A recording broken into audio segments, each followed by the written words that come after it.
the Amityville Horror, the true story that still haunts Long Island.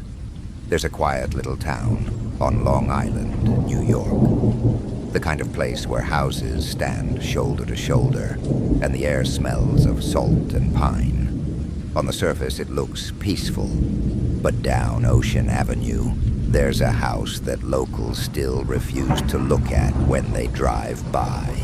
It's just an old Dutch colonial. White paint, black shutters, a boathouse on the river.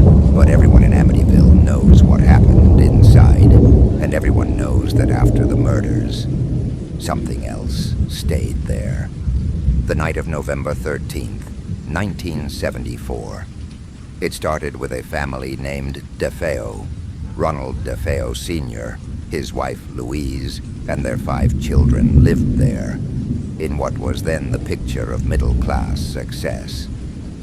But in the early hours of a cold November night, their eldest son, Ronald Butch DeFeo Jr., took a .35 caliber rifle from his father's cabinet and murdered all 6 members of his family while they slept. Each shot was precise. Each body found face down in bed. No neighbors heard screams, though the rifle was loud enough to wake a block. When police asked why he did it, Butch said only one thing. Once I started, I couldn't stop. It was like someone else was inside me. He's still in prison, but this story doesn't end there. The Lutz family, a year later, in December of 1975, George and Kathy Lutz moved into the same house with their 3 children. They got it cheap, $80,000 for a massive waterfront property. The realtor hesitated when showing it. She told them, "I have to inform you, the previous family was murdered here." George and Kathy looked at each other, then shrugged. They weren't superstitious. Besides, they needed a fresh start. Before moving in, a local priest came to bless the home. While sprinkling holy water upstairs, he heard a deep male voice say, "Get out." He left without finishing. He didn't tell the Lutzes why. First signs. The first few days were fine. Then George began waking up at 3:15 a.m. every night, the exact time the murders had happened. The house was freezing. No matter how much wood he burned, the fireplace never seemed to warm the rooms. Kathy said she felt someone touch her shoulder while doing laundry. Their daughter Missy started talking to someone she called Jody. When asked who Jody was, she said, "She's a big pig with red eyes. She lives in my room." George thought it was imagination until he saw those eyes himself, glowing from the window of the boathouse one night across the yard. The house turns.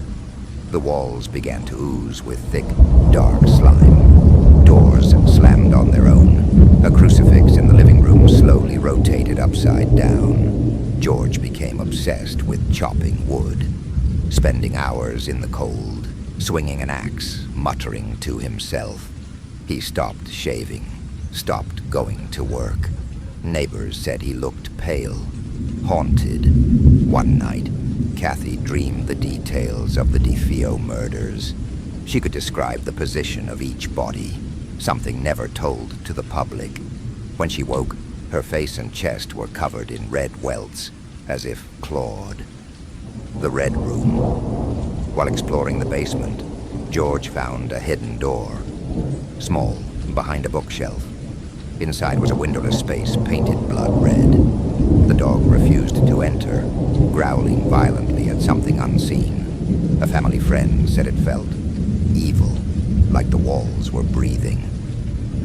Later, investigators found out that no blueprints ever showed that room existed. The final night. On the 28th day, the family broke. The wind screamed through the house like a siren. Doors burst open and locked again. George heard marching footsteps upstairs. all in unison. Then, the children screamed.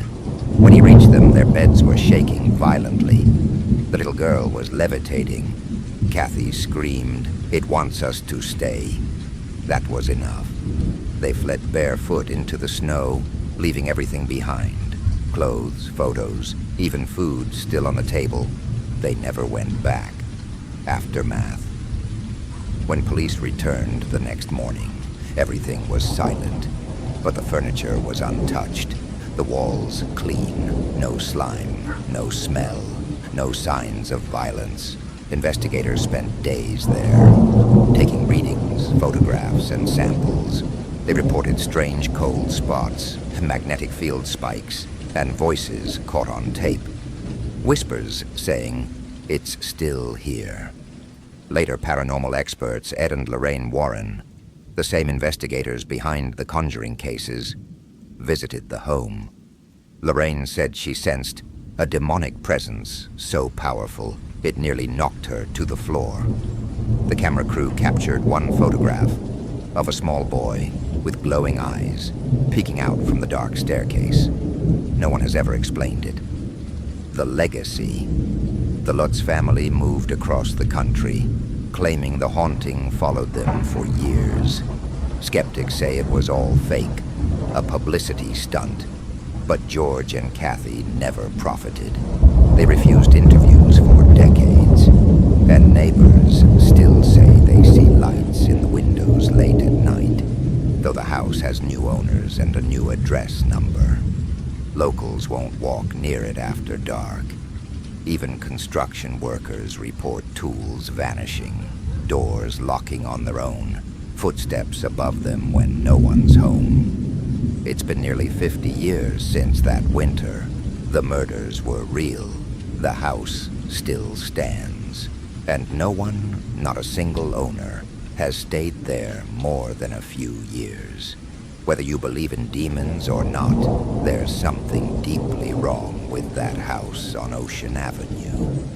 Something cold, something patient, something still waiting for the next family to move in. Pause. Faint sound of water dripping.